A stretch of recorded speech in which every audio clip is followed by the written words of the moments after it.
Kwa majina naitwa Bakari Barnaba, ni mkazi wa Arusha mjini na nilikuwa mwanachama wa kada cha Mapinduzi na bado sijatoka huko na siwezi kutoka.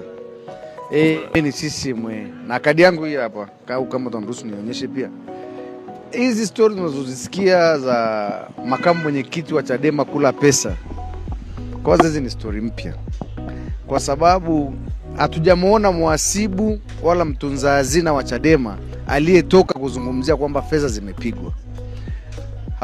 Unachoangalia ni kikundi cha watu wachache kutoka Morogoro na huko Tanga. Kile ni kikundi cha watu 10 jumla.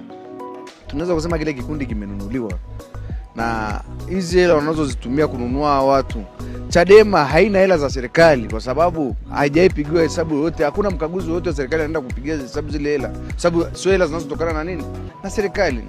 Mbona ila Heche la kuwa la pamba moto kuliko ila lenye maslahi na umma? Kwa hiyo kwenye swala la Heche kweli tuwe wa kweli, Heche sio